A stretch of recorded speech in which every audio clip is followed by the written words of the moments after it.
ॐ नमः परमहंसास्वादितचरणकमलचिन्मकरन्दाय भक्तजनमानसनिवासाय श्रीरामचन्द्राय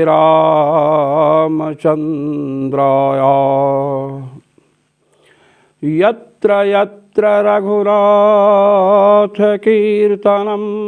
तत्र तत्र कृतमस्तकाञ्जलिं बाष्पवारि परिपूर्णलोचनं मारुतिं नमते राक्षसान्तकम् सीतानाथसमारम्भाम् रामानन्दार्यमध्यमाम् अस्मदाचार्यपर्यन्ताम् वन्दे गुरुपरम्पराम् वन्दे गुरुपरम्पराम् सर्वेश्वर श्रीरघुनाथो विजयते तराम्। सर्वथानुपपत्त्यधिकरण आरंभ हो रहा है। सर्वथानुपपत्तेश्च द्वितीय अध्याय के द्वितीय पाद का 32वां सूत्र है। भगवान बादरायण ने इस सूत्र की रचना क्यों की, इसकी भूमिका भगवत पाद श्री स्वामी रामानंदाचार्य जी महाराज अपने आनंद भाष्य से प्रस्तुत कर रहे हैं। आइए। अथ शून्यवादिनो माध्यमिकस्य मतं सद्युक्तमूलं नवेति संशये सदयुक्तिमूलम इति पूर्वपक्षः। कह रहे हैं कि अभी तक हमने बौद्धों के जो 4 शिष्य थे, वैभाषिक, सौत्रांतिक, योगाचार और माध्यमिक, इनमें वैभाषिक सौत्रांतिक के मत का खंडन समुदायाधिकरण में हो चुका। इसके पश्चात उपलब्ध अधिकरण आया। उपलब्ध अधिकरण में क्षणिक विज्ञानवादी जो योगाचार हैं उनके भी मत का निराकरण कर दिया गया। अब सर्वथानुपपत्ति अधिकरण में वैभाषिक, सौत्रांतिक, योगाचार तीनों के मत का निराकरण तो पहले कर दिया गया है। इस सर्वथानुपपत्ति अधिकरण में जो माध्यमिक लोग हैं, जिन्हें हम शून्यवादी कहते हैं, उनके मत का निराकरण करने के लिए भगवान बादरायण सर्वथानुपपत्तेश्च सूत्र का प्रणयन किए। कहते हैं कि भगवान बुद्ध ने जो उपदेश किया उसको अपनी अपनी मेधा के अनुसार 4 शिष्यों ने ग्रहण किया। ये चर्चा मैं पहले कर चुका हूँ। शिष्यों की बुद्धि के योग्यता के अनुसार क्षणिकत्व तीनों ने स्वीकार किया, वैभाषिक, सौत्रांतिक और योगाचार ने। माध्यमिक महानुभाव कहते हैं कि भगवान बुद्ध के उपदेश को ये तीनों नहीं समझे। विज्ञान के बाहर कुछ अर्थ हैं। वैभाषिक का मत है कि वह प्रत्यक्ष हैं, पृथ्वी, जल, तेज, वायु। सौत्रांतिक ने कहा कि अनुमेय भी हैं। और योगाचार ने कहा कि जो विज्ञान है वही बाहर घट पट आदि रूपों में भाषित हो रहा है। विज्ञान से अतिरिक्त कुछ नहीं है। इन सब का खंडन आप मनीषी महानुभाव सुन चुके हैं। अब शून्यवादी प्रस्तुत हो रहे हैं।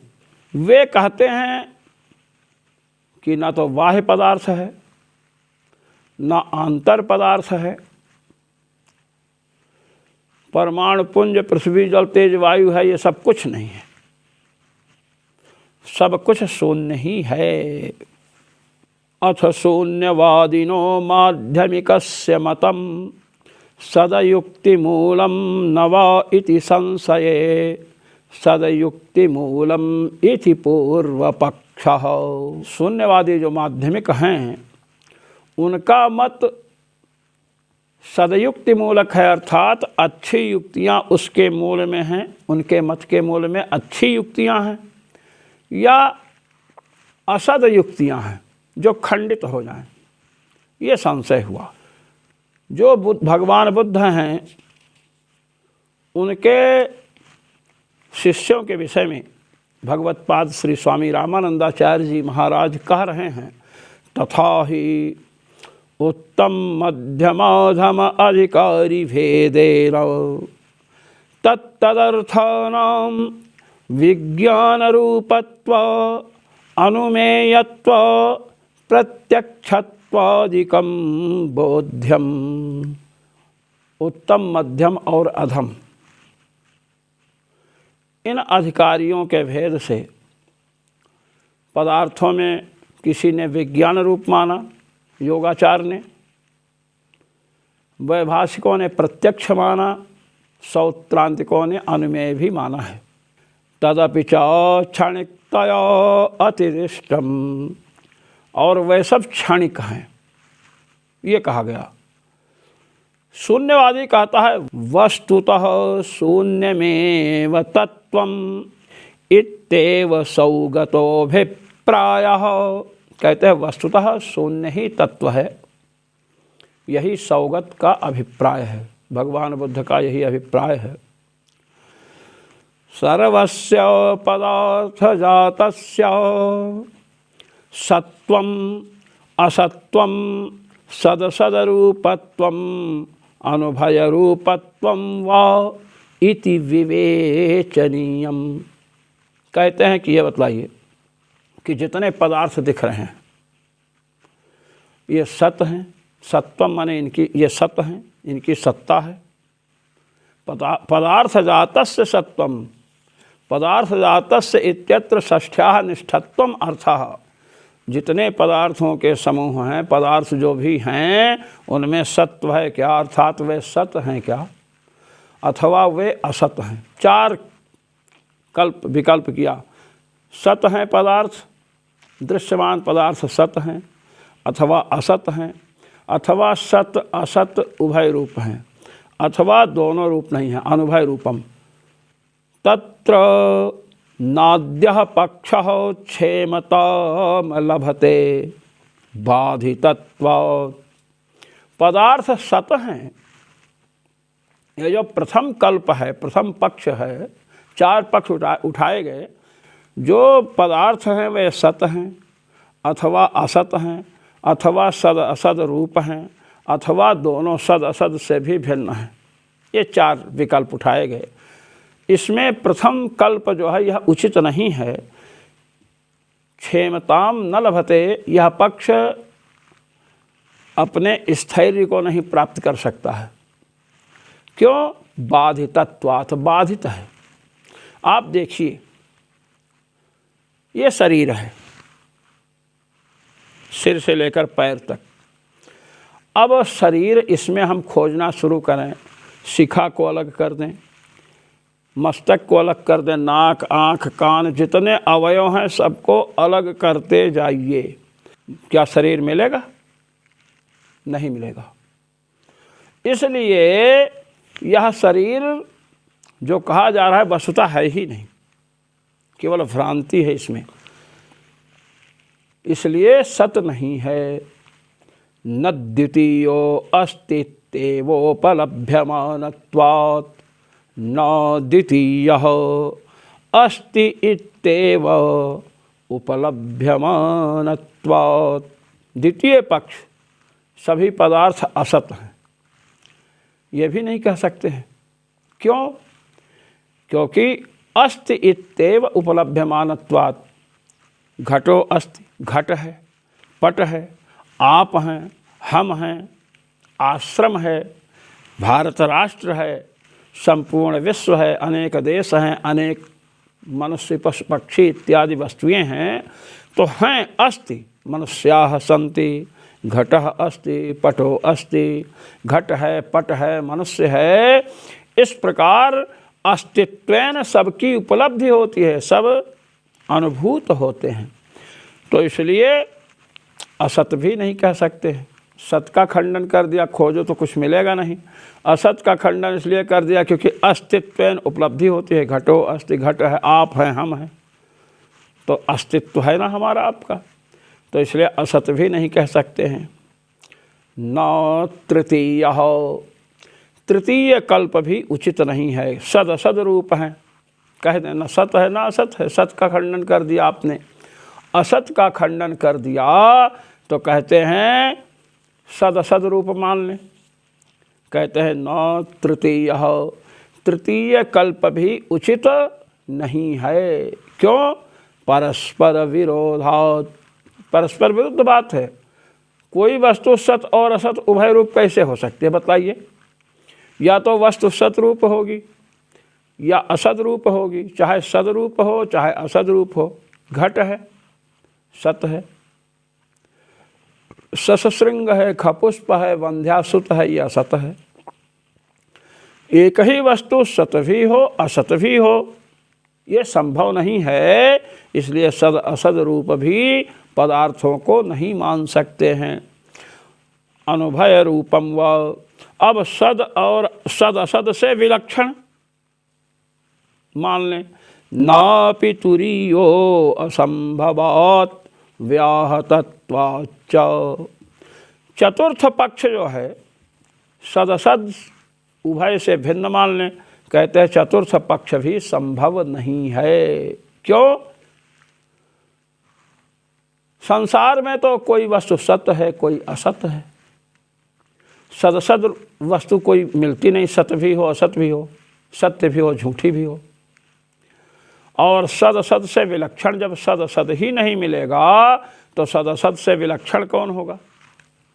तात्पर्य यह है कि सद असद से विलक्षण है, सद असद से भिन्न है। ये ज्ञान आपको कब होगा? अभाव ज्ञाने प्रतियोगी ज्ञानम कारणम। अभाव के ज्ञान में उसके प्रतियोगी का ज्ञान कारण होता है। यहाँ हथेली पर घट का अभाव है, ये कौन समझेगा घटाभाव को? जो घट समझता है। जिसे घट का ज्ञान ही नहीं है उसे घटाभाव का प्रत्यक्ष यहाँ कैसे होगा? अब आपसे हमने कहा कि यहाँ हुड़क चुल्लू है कि नहीं, आपसे प्रश्न कर दिया, तो आप कहेंगे महाराज हुड़क चुल्लू क्या होता है? जब तक हम हुड़क चुल्लू का आपको ज्ञान नहीं कराएंगे या आप हुड़क चुल्लू को स्वयं नहीं जानते हैं या किसी से समझे नहीं हैं, तब तक हुड़क चुल्लू का अभाव है कि नहीं ये नहीं बतला सकते हैं। अभाव का ज्ञान होने के लिए उसके प्रतियोगी का ज्ञान अर्थात जिसका अभाव बतलाना है उसका ज्ञान हमें होना चाहिए। घट का अभाव है, आप बतला देंगे हाँ घट का अभाव है। घट आप जानते हैं, घड़े में लोग पानी भरते हैं। आलू का अभाव है, टमाटर का अभाव है, देवदत्त का अभाव है, इन सबको आप जानते हैं। किंतु हुड़क चुल्लू का अभाव है कि नहीं हमने प्रश्न कर दिया, तो आप कहेंगे हुड़क चुल्लू क्या है? हुड़क चुल्लू हमने नाम रख दिया है एक टमाटर का जिसमें कई दाग हैं। अब आपको पता ही नहीं। यदि आपको पता चल जाए कि दाग वाले टमाटर को हुड़क चुल्लू शब्द से कह रहे हैं तो आप कह देंगे कि हुड़क चुल्लू का अभाव है। अस्तु, तो सद असद वस्तु कोई उपलब्ध नहीं है। सत असत उभयात्मक कोई वस्तु होती तो उस प्रतियोगी का ज्ञान होने से उसका अभाव हम समझते। तो अभावज्ञाने प्रतियोगी ज्ञानम कारणम, इस सर्वानुभूत सर्वसिद्ध नियम के अनुसार सदसद से विलक्षण वस्तु नहीं है, असंभव है। व्याहतत्वाच्च, और व्याहत भी है सदसद से विलक्षण। जैसे कोई कह दे मम मुखे जिह्वा नास्ति, मेरे मुख में जीव नहीं है, तो जीव नहीं तो आप बोल कैसे रहे हो? जितनी वस्तुएं संसार में हैं प्रसिद्ध, उनमें कोई सत है कोई असत है। घट पट मठ इत्यादि सत है, ससलिंग खपुष्प बंध्या सुत असत है।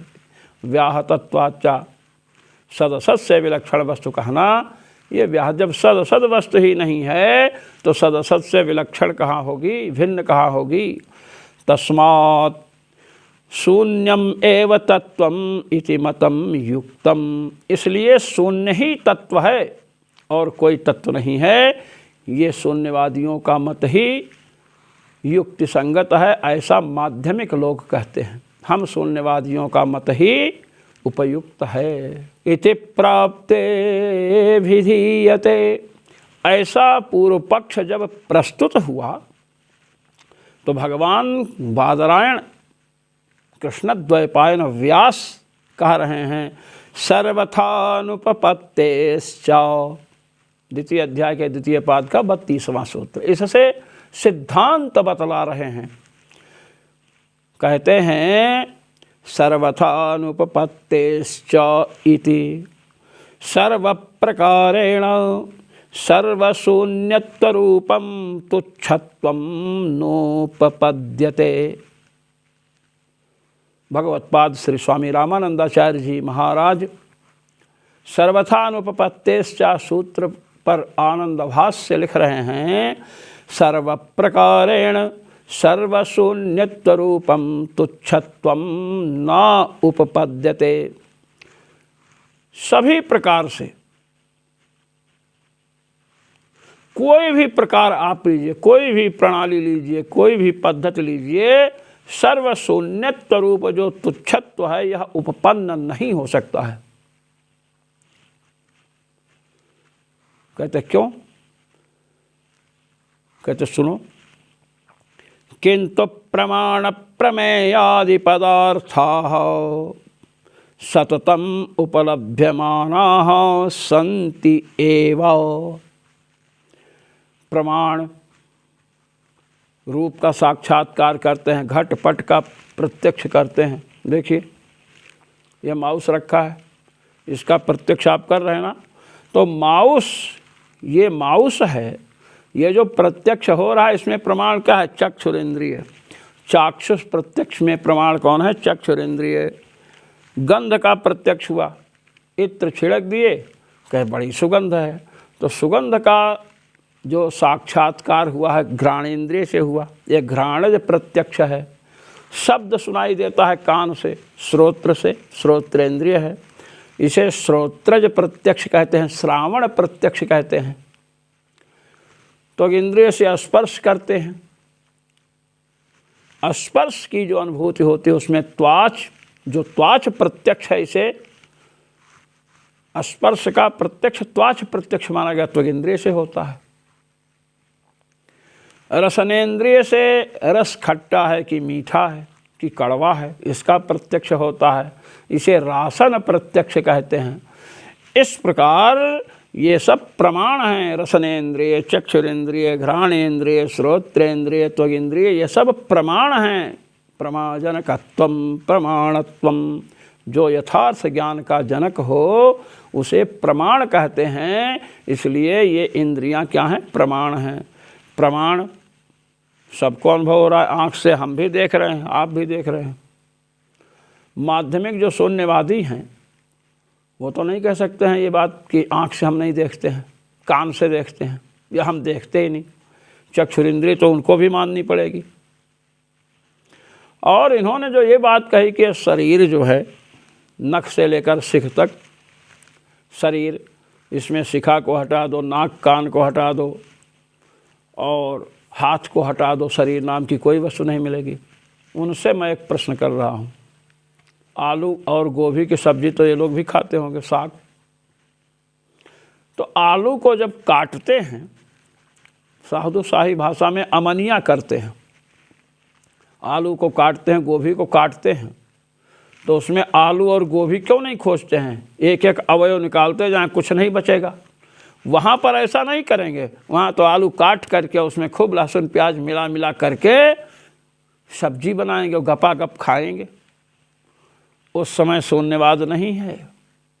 दूसरों से संपत्ति के लिए विवाद करेंगे, वहाँ शून्यवाद नहीं है।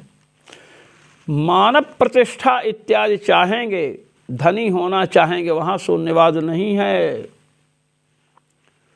किंतु जगत का जब अपलाप करना होगा तो खा पी करके मस्ती से फिर इनको सब शून्यवाद, जैसे किसी अंधे को कुछ न दिखाई पड़े ना, ऐसे ही इनको कुछ अनुभूत नहीं होता है। ये है शून्यवाद।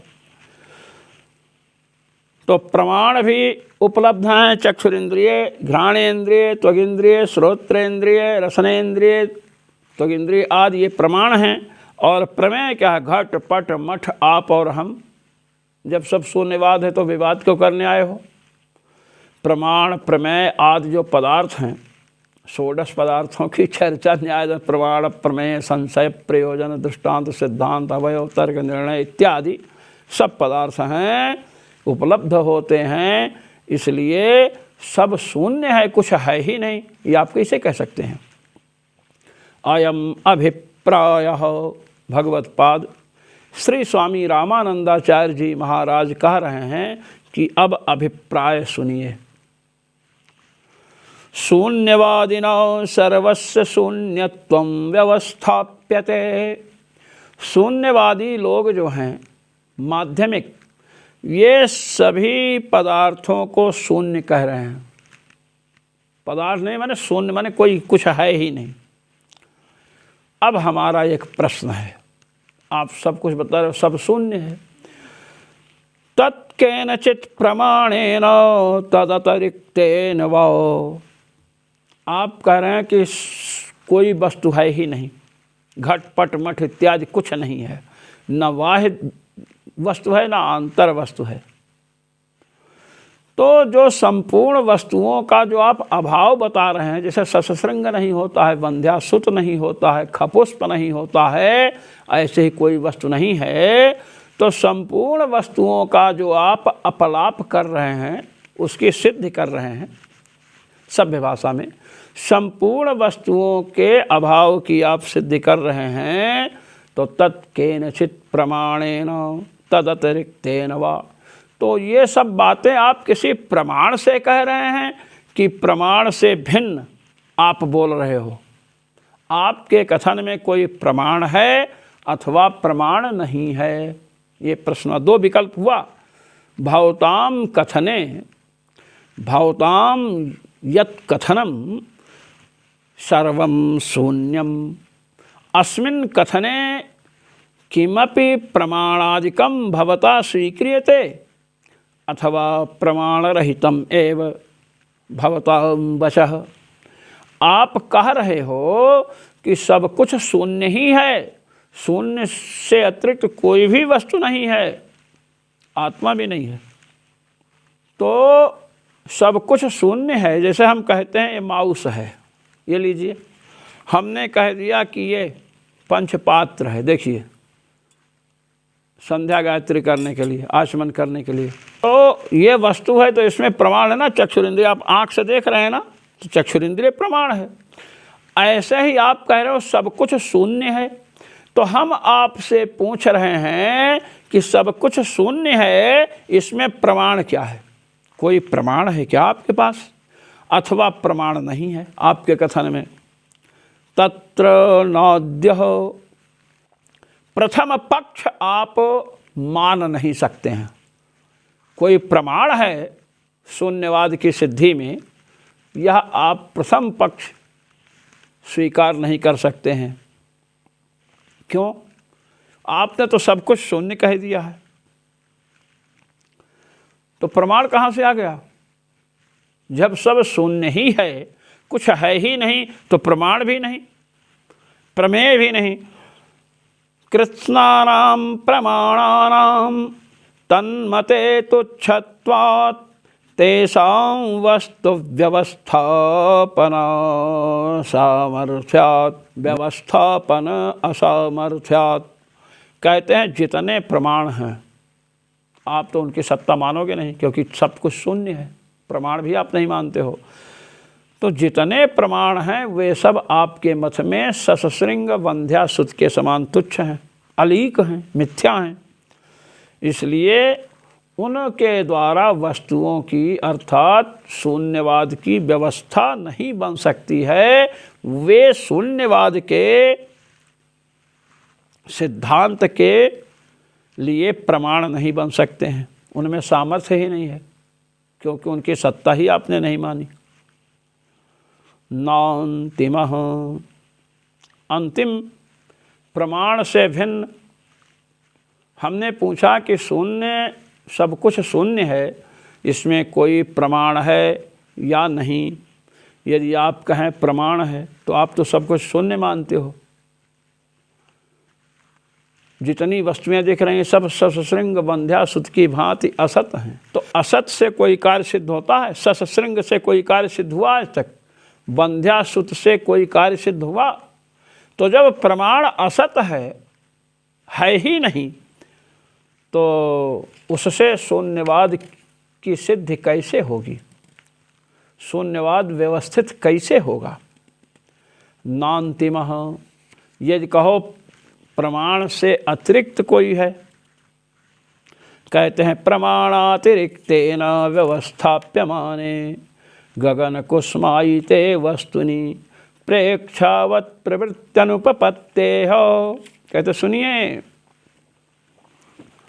हमने पूछा शून्यवाद में कोई प्रमाण है या नहीं। प्रमाण तो आप कह नहीं सकते हैं, इसका तो मैंने खंडन कर दिया। अब आप कहो कि नहीं, कोई प्रमाण नहीं है। तो जब कोई प्रमाण ही नहीं है,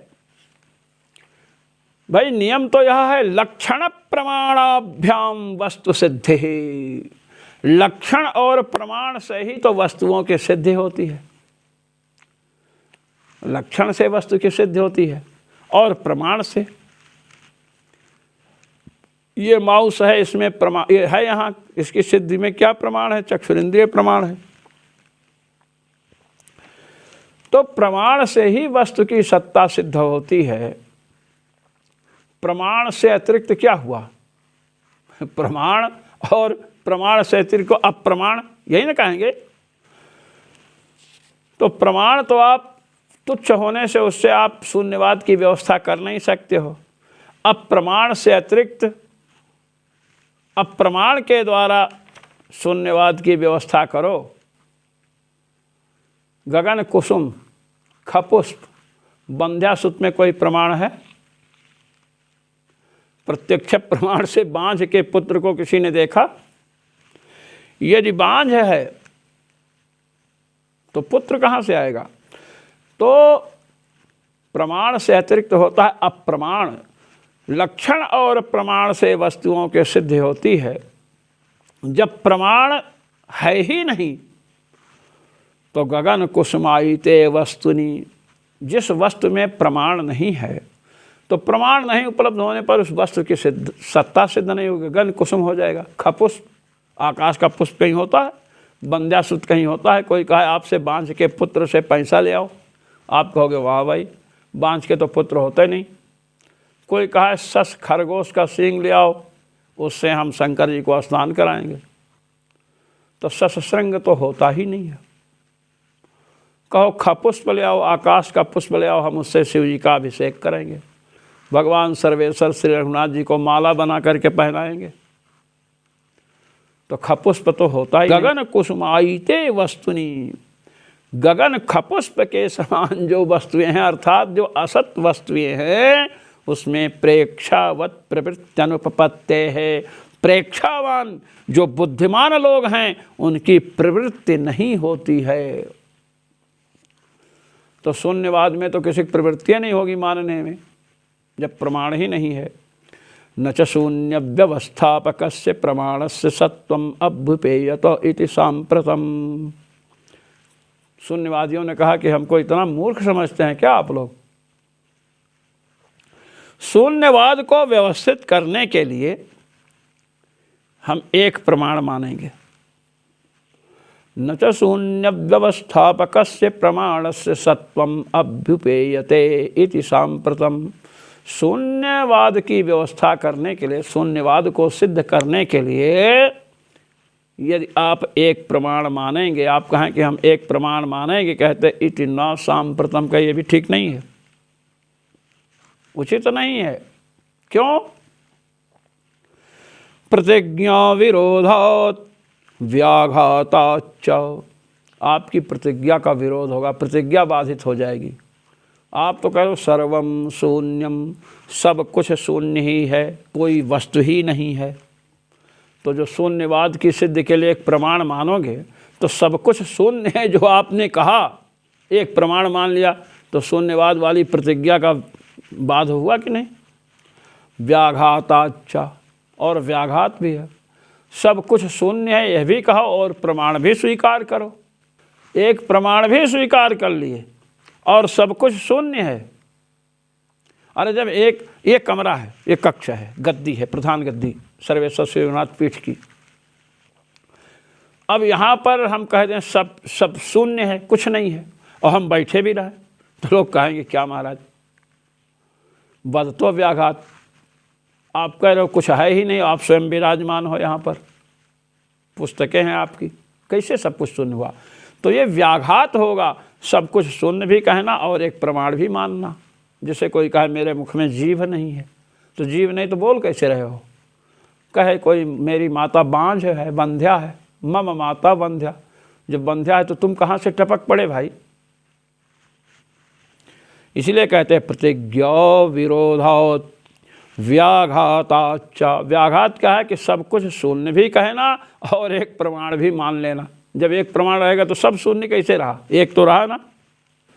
नास्ति चेत न शून्यत्व संस्थितिर्जगति, यदि कोई प्रमाण नहीं है शून्यवाद को सिद्ध करने में तो महाराज इस संसार में शून्य की स्थिति नहीं हो सकती है। सबके अभाव को आप सिद्ध नहीं कर सकते हैं। गए और भी भगवत पाद श्री स्वामी रामानंदाचार्य जी महाराज कह रहे हैं कि और एक बात सुनिए, आप तो माध्यमिक हैं, शून्यवादी हैं, अपने को बहुत बड़ा पंडित समझते हैं, पर विद्वान से लेकर मूर्ख तक, पढ़े लिखे से लेकर गंवार तक, अपिचा आबाल गोपालम अनुभूयमानस्य मही महीधर महार्णवादि विचित्र संस्थान संस्थितस्य जगतः केन शून्यत्वम अभिधीयते शून्यवादिनः। कहते हैं आबाल गोपालम अनुभूयमानस्य जगतः, बालक से लेकर चरवाहा तक जो गंवार है, ग्रामीण है, जो क्या शब्द दिया है, चकारो अनुक्त समुच्चयार्थ कहा, अर्थात विद्वत जनों की तो बात ही क्या है, वे तो अनुभव करते ही हैं। एक बालक भी जब भूख लगती है तो माँ से कहता है कि माँ मुझे भूख लगी है, मुझे दूध चाहिए, तो 5 वर्ष के बालक को माँ कहती है कि जाओ बेटा वहाँ रखा है दूध पी लो, गाय का गोदुग्ध रखा है, बालक पी लेता है। तुम्हारे मामा आए उनसे मिल लो, मिलता है। गोपाल जो गाय चराने वाला है, गायों को ले जाता है, चरा करके लाता है, गोदुग्ध निकालता है। तो आबाल गोपाल, बालक से लेकर के जो गौओं के चरवाहे हैं, उनसे भी अनुभूयमान, पृथ्वी जमीन के लिए विवाद होता है, महीधर पर्वत, महारणों समुद्र, इस प्रकार विचित्र पदार्थों के रूप में स्थित जो ये जगत है, संसार है, इसका शून्यत्व आप जैसे महानुभावों को, शून्यवादियों को छोड़कर दूसरा कौन कहेगा। अर्थात इतना बड़ा अपलाप करने वाला महामिथ्याभाषी दूसरा कोई नहीं हो सकता है, सफ़ेद झूठ बोलने वाला। यश्च सर्वस्य शून्यत्वं प्रतिजानाति प्रलपति च स्वयं इति स्ववचसां व्याहतिम अपि नावधारयति। भगवत्पाद श्री स्वामी रामानंदाचार्य जी महाराज कह रहे हैं कि जो संपूर्ण पदार्थों को देखते हुए भी उनको शून्य कह रहा है कि सबका अभाव है, कुछ नहीं है,